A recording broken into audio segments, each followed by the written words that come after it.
Continuando a transformação isotérmica reversível, olha que interessante. Nós já sabemos que esta hipérbole é a isoterma dessa pressão aqui interna.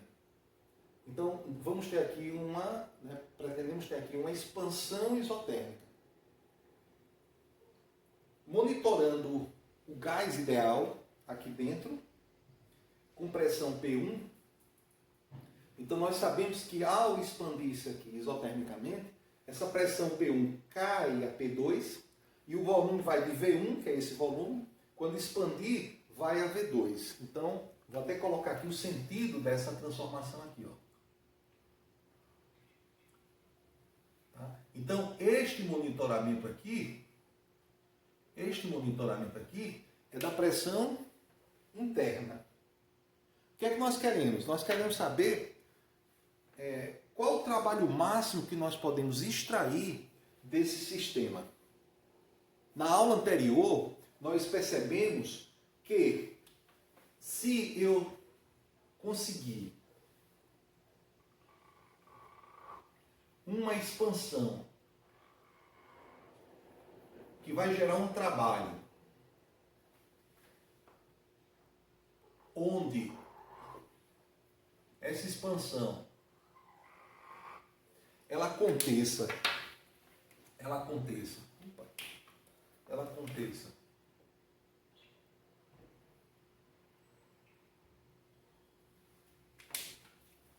nesta região aqui,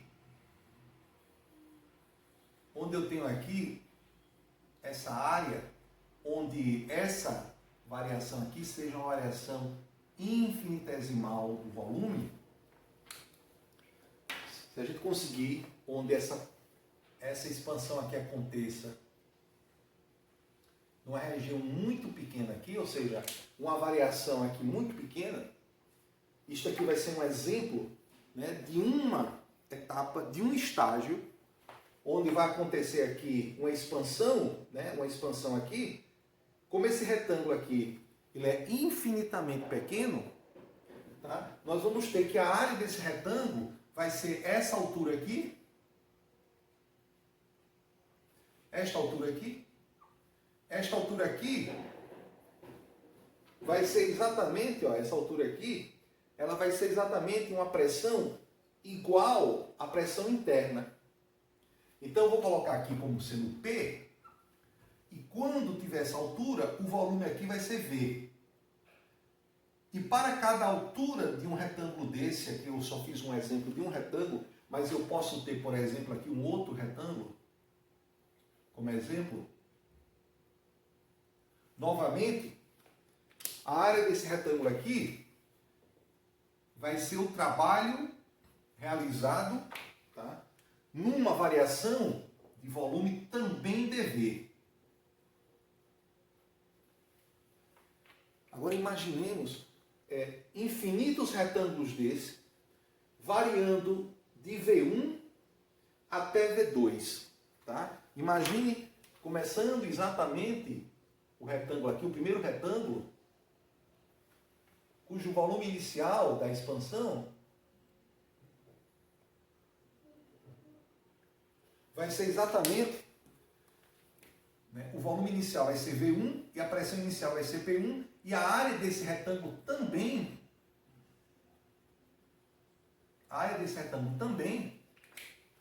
vai ser baseado aqui na largura que também vai ser dV. Então vocês estão entendendo? Né? E aí finalmente aqui o último retângulo, ó, vou fazer só mais esse aqui. O último retângulo, e aí eu vou ter também quanto é a variação aqui do volume quando houver mais um estágio, que vai ser o último estágio, que vai acontecer aqui uma expansão, né? Uma expansão infinitesimal. Tá? Então essa expansão isotérmica que está aqui, né, sobre aqui essa isoterma, então toda essa expansão e aí os infinitos retângulos, a expansão aqui, a expansão aqui, a expansão aqui e a expansão de todos os infinitos retângulos, se eu fosse desenhar aqui, Tá? Eu vou ter infinitos retângulos com essa dimensão aqui que eu vou colocar aqui, ó. Com essa dimensão aqui que eu vou colocar aqui. Né? Fiz um retângulo um pouco mais espesso aqui, mas isso aqui não vai mudar nada. Qual é a largura deste retângulo? dV. Qual é a altura deste retângulo? P. Certo? Há como calcular esse P aqui, porque esse P, o primeiro P aqui é o mais alto que tem, ó. É a maior pressão que existe, ó, que é o P1. O último retângulo é a menor pressão, é a menor altura desse retângulo. E de P1 a P2, a altura desses retângulos, desses infinitos retângulos, vai diminuindo, vai diminuindo. Se for acompanhando essa isoterma, que essa isoterma é a isoterma de um gás ideal, nós vamos conseguir determinar cada uma dessas pressões, porque essa pressão, ou essas pressões, são em função de cada um dos volumes. E como é um gás ideal, nessa curva aqui, essa pressão, ela é dada exatamente por nRT sobre V. Ou seja, pela equação dos gases ideais. PV igual a nRT. Tá? A pressão é em função do volume. A quantidade de matéria, o número de mols, é constante, ó, é quanto gás está aqui dentro. A constante dos gases ideais, a temperatura é constante, porque essa isoterma aqui, a temperatura ela é o quê? Constante. Tá bom? Mas tem um detalhe, ó. Eu estou trabalhando, né, com a minha pressão oposta, porque essa pressão externa aqui, quem vai fazer esse êmbolo subir aqui é a pressão interna. Mas ela tem que vencer, né, né, a pressão externa aqui, ó. Ela tem que vencer a pressão externa. E nós sabemos que o trabalho é determinado, é calculado, ó, o trabalho é calculado, tá, para uma expansão, quando a pressão é constante, ela é calculada pela menos pressão externa multiplicado pela variação de volume. Então a pressão que nós usamos aqui é externa. E essa pressão da isoterma, que está dando a altura de todos esses infinitos retângulos, que está dando essa altura aqui desse retângulo que está representando os infinitos retângulos, que vai varrer toda essa figura, tá? Essa pressão aqui seria uma pressão interna. E aí como é que a gente faz para poder usar uma expressão aqui que é a pressão externa? Aí é aí que vem a definição do que é um processo ou uma transformação reversível na termodinâmica. Tá? Então nós já sabemos que, por que nós estamos fazendo aqui vários retângulos aqui? Porque nós sabemos da aula anterior que quanto mais estágios, nós vamos num sentido de encontrar o trabalho máximo. Então eu estou dividindo aqui em infinitos estágios, onde cada um estágio é representado por um triângulo, pelo retângulo, cuja área é equivalente ao trabalho. Então a área desse retângulo é o trabalho, né, a essa variação de volume, a área desse retângulo é o trabalho a essa variação de volume e assim por diante. Mas são infinitos retângulos. Então eu vou ter que calcular o trabalho, né, o trabalho total, que vai ser o trabalho máximo, e aí eu vou chegar ao que é uma transformação reversível, vai ser o trabalho 1 mais o trabalho 2 mais o trabalho 3 até infinito. Porque se eu tenho infinitos retângulos, eu vou ter infinitos trabalhos. Como o trabalho é uma grandeza escalar, o trabalho máximo é a soma de todos os trabalhos. Ó. Esse trabalho 1 é equivalente à área desse primeiro retângulo. A área 2, o trabalho 2 é a área do segundo retângulo logo após ele. Não é esse aqui não, né? Logo após ele. E assim sucessivamente, até chegar no último. Até chegar no último. Tá? Ora, cada trabalho desse eu vou calcular. Cada trabalho desse eu vou calcular como sendo o quê? Pressão externa, tá? E esse menos aqui eu vou deixar para colocar depois, que é só aquela questão da convenção, né? Então vai ficar pressão externa 1 vezes variação de volume, mais, que esse trabalho 2, pressão externa 2 vezes variação de volume. Que é o trabalho 3, pressão externa 3 vezes variação de volume, até infinito. Só que neste caso, essas variações de volume, elas não são variações finitas. Como nós queremos infinitos estágios, nós já entendemos que nós precisamos de variação de volume infinitesimal. Então, todas essas expressões aqui, eu vou substituir, ó, a pressão externa,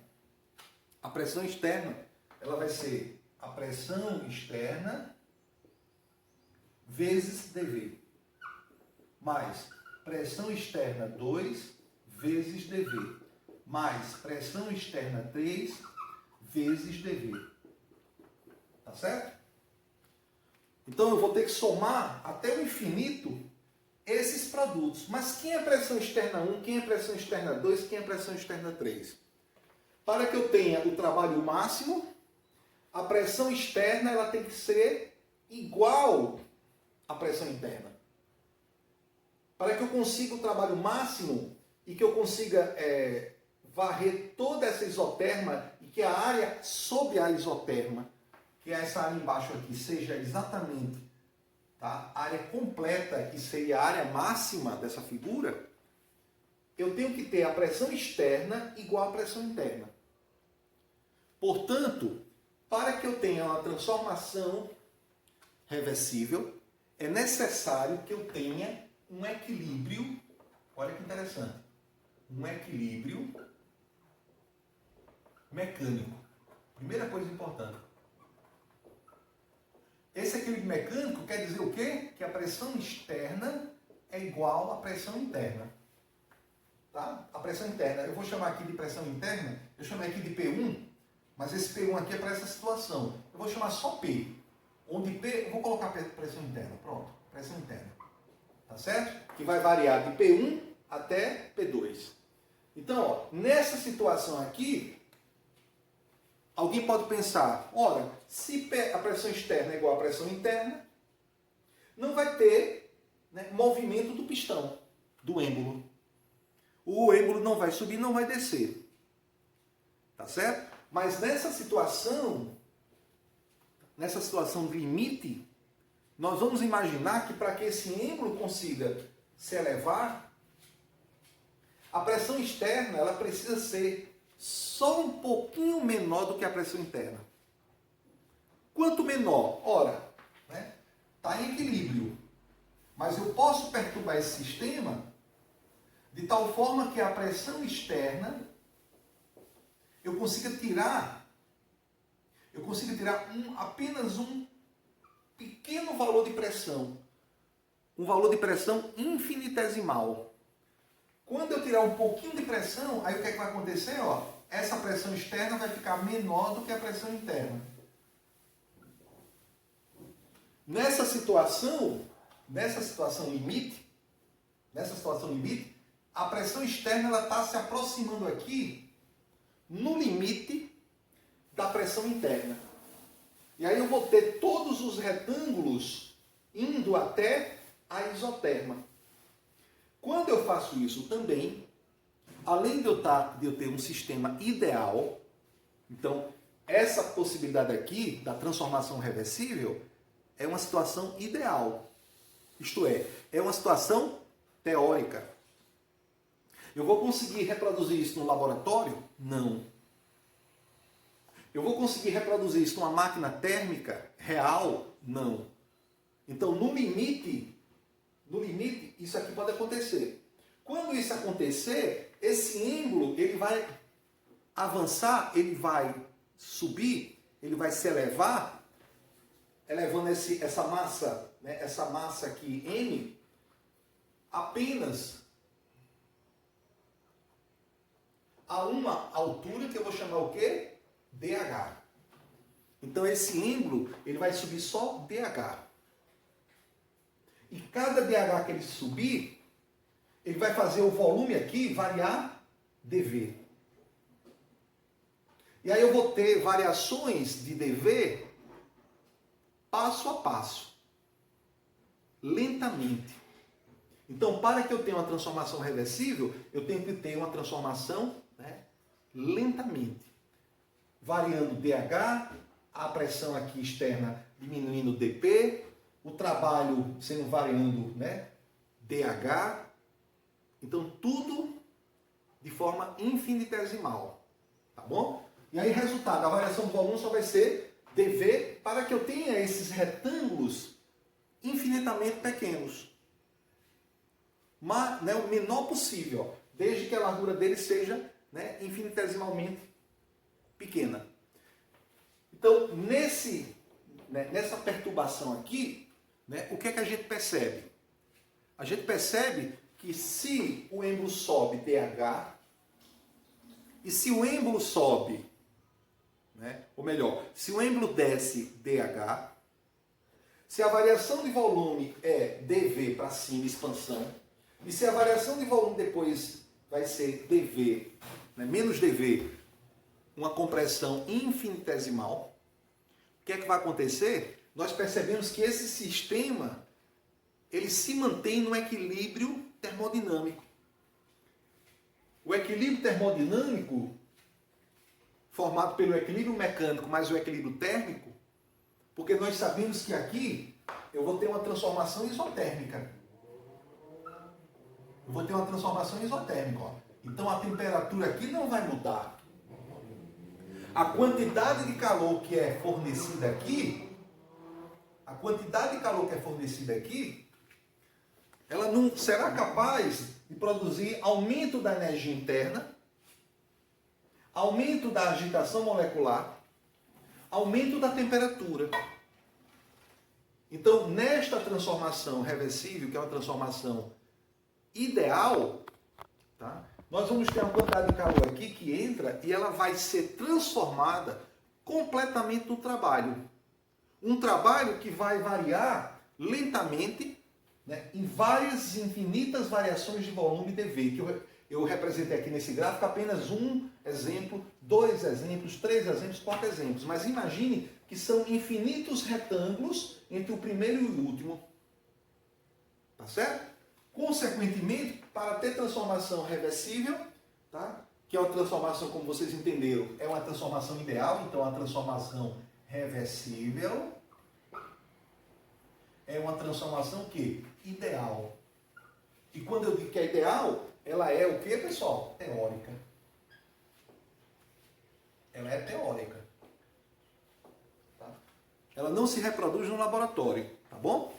Então, qual é a expressão que eu vou conseguir chegar para calcular o trabalho máximo?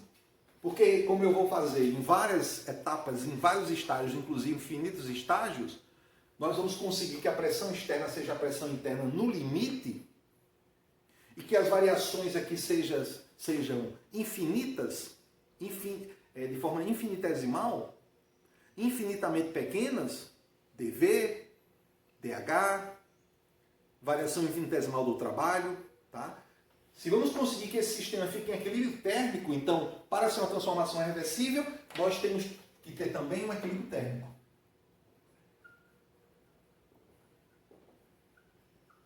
Sem um equilíbrio térmico, não há transformação reversível. Eu não vou conseguir restaurar os parâmetros originais quando eu vario a volume dV expansão e dV e menos dV compressão, eu não vou conseguir recuperar as condições originais numa transformação que não seja isotérmica. Tá certo? Então, neste caso aqui, vamos agora calcular qual a expressão matemática que eu posso chegar para calcular a área de todos esses retângulos. Agora, sabendo que essa pressão externa, os infinitos valores de pressão externa, eu posso igualar a pressão interna. Então, esta fórmula toda, eu posso escrever de uma maneira, da seguinte forma, ó, o trabalho máximo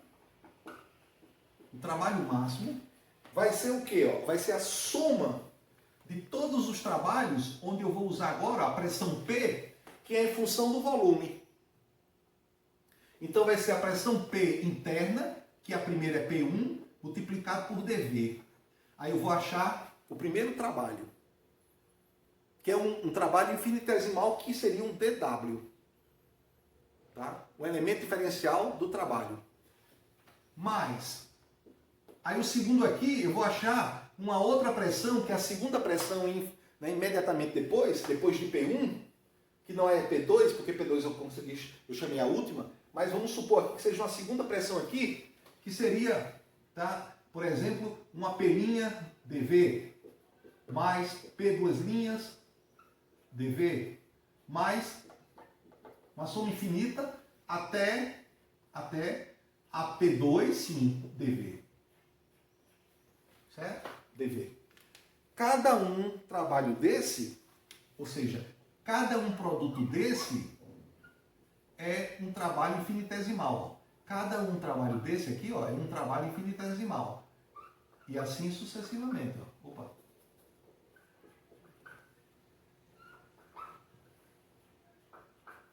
Tá ok? Então, como é que eu consigo somar infinitamente? Tá? Como é que eu consigo somar? Tem um limite aqui de integração, de P1 a P2, de V1 a V2, mas como é que eu consigo somar isso? Transformando isso numa integral. Então, eu posso fazer, ó, trabalho máximo é igual a integral de V1 a V2,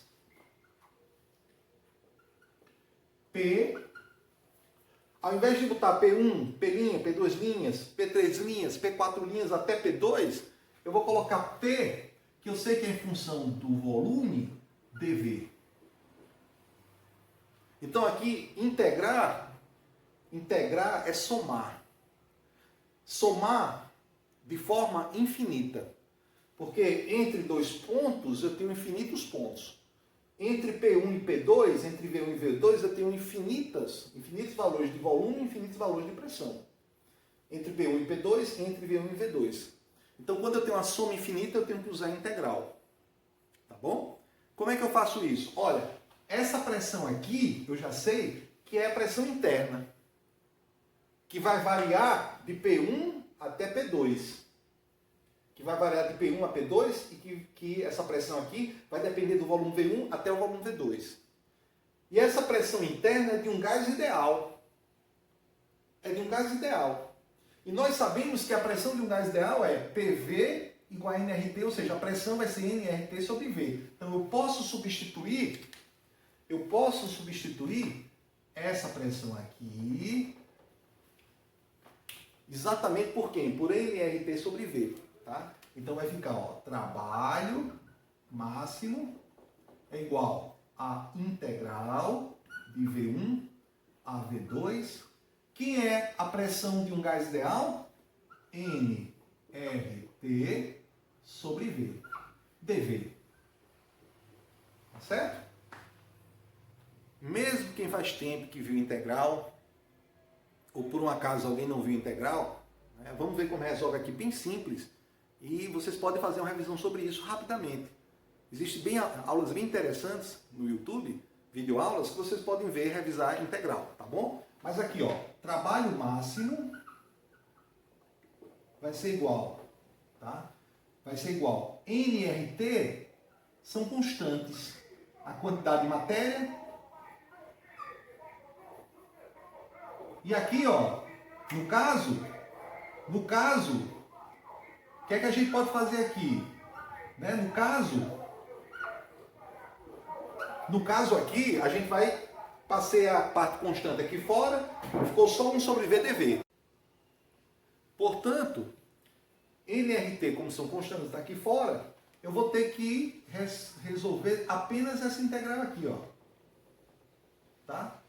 Que integral é essa? É a integral de 1 sobre V dV, que é uma integral clássica que nós encontramos aí, tá? Nos livros de fisicoquímica, de física, tá? No anexo do livro, na revisão que tem, né? Nós sabemos que, ó, fazer aqui, ó, integral de 1 sobre x dx, tá? Essa integral aqui, que é exatamente igual a essa aqui, só que tem limite de integração, vou colocar logo com os limites de integração.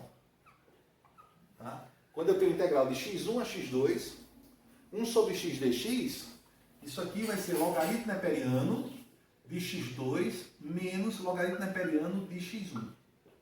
Ou a diferença de dois logs neperianos, logs naturais, é o log do quociente. Então eu posso escrever assim também, ó. Tá bom? Então, como essa integral é igual a esse tipo de integral aqui, então o trabalho máximo, vou até fazer aqui, ó. O trabalho máximo vai ser N, R, T, que são constantes, e a integral de, né? Aqui, ó, eu não acredito, é V1 a V2, né? Então, ó, integral de V1 a V2 vai ser o quê? Núbia. Portanto, essa integral vai ser logaritmo neperiano de V2 sobre V1.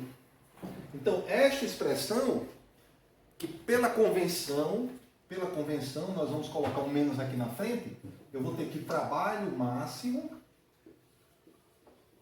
vai ser NRT. Opa, vou colocar um menos aqui na frente, ó. De logaritmo neperiano de V2 sobre V1. Então, esta expressão aqui, além dela determinar o trabalho máximo, ela determina o trabalho de uma transformação isotérmica reversível, realizada, né, por um gás ideal. Que nós deixamos de usar a pressão externa, porque a pressão externa, no limite da transformação reversível, ela é igual à pressão interna. Como os dois são iguais, no limite, para que a gente consiga realizar infinitos estágios de expansão isotérmica, infinitos, cada uma expansão isotérmica é um retângulo desse representado, então nós conseguimos fazer a soma das infinitas áreas, dos infinitos retângulos, tá? Ou seja, esta expressão, ela determina nada mais nada menos, ó, fazendo o gráfico aqui de uma outra maneira, aqui, tendo a mesma hipérbole, ó, a mesma hipérbole equilátera, tendo aqui o ponto A, tendo aqui o ponto B, sabendo que essa expansão é de A a B, sabendo que o volume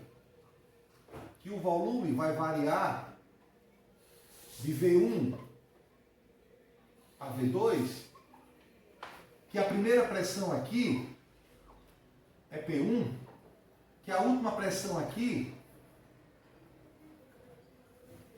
é P2, tá? Então, reproduzir esse gráfico ali pequenininho, esta expressão aqui, né? Lembrando que o sinal é apenas a convenção aqui, porque o gás está realizando trabalho e está elevando essa quantidade de matéria aqui, de massa M, né, a uma altura H.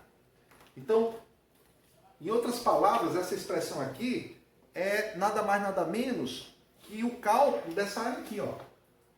Essa área aqui, que nós já sabemos que a área do diagrama PV, está na primeira aula, do diagrama PV, sobre a curva da transformação termodinâmica, esta área aqui é equivalente ao trabalho.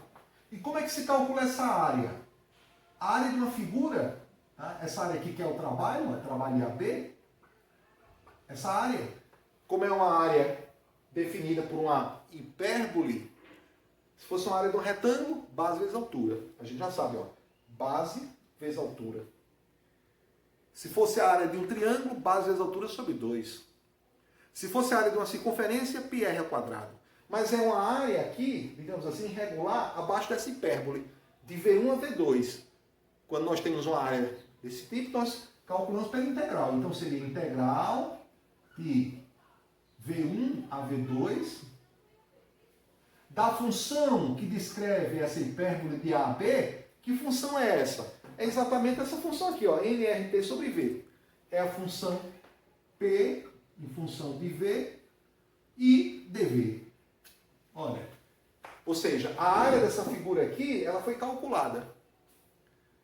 Para calcular essa área dessa figura aqui, que aqui eu estou de forma simplificada já colocando, o resultado dessa integral está aqui, ó. Então esta fórmula determina a área dessa figura. Para chegar nessa área, eu imaginei esses, né, infinitos retângulos que vai de V1 a V2. Então, quando a gente varre essa figura toda aqui embaixo, aí você vai ter exatamente essa figura aqui toda achurada aqui. Tá? Então, a área dessa figura é o trabalho aqui, né, reversível, e é o trabalho máximo. Tá? Então, nós temos aqui a fórmula, a expressão que determina o trabalho de expansão isotérmico reversível. Tá? Então, esse trabalho aqui, ele é um trabalho reversível, porque é uma transformação reversível.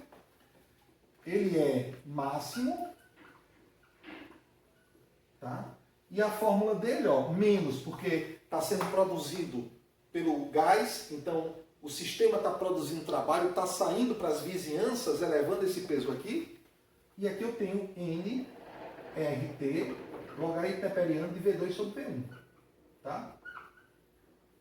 Um detalhe importante é que para conseguir esse limite aqui, que eu não falei, mas eu poderia falar, existem várias maneiras de explicar o trabalho reversível, explicar a transformação reversível, tá? Que tem que estar com equilíbrio mecânico e equilíbrio térmico, e as perturbações devem ser infinitesimais, e que é um trabalho, né, que é uma transformação teórica, que é uma transformação ideal, que não se consegue reproduzir nunca na realidade. Mas toda essa parte aqui, nós poderíamos, por exemplo, deixar a pressão externa igual à pressão interna, como a gente fez aqui, e fazer com que essa pressão externa tenha uma diminuição infinitesimalmente pequena, uma diminuição, né, da pressão dP. Eu consigo essa diminuição tirando pequenas quantidades aqui de cima. Então, geralmente, algumas explicações que vocês vão encontrar nos livros, em algumas aulas, tá? A gente poderia fazer com que essa pressão externa diminua, tá? E seja perturbada para sair dessa igualdade de uma forma infinitesimal, tirando pequenas partículas, por exemplo, tirando uma partícula daqui, ó. Quando eu tiro uma partícula daqui, imagina essa partícula aqui, né, infinitesimalmente pequena, eu vou estar diminuindo a pressão dP. Tá? Vou estar diminuindo a força-peso, consequentemente a pressão aqui em cima. Então a gente pode entender também desta forma aqui.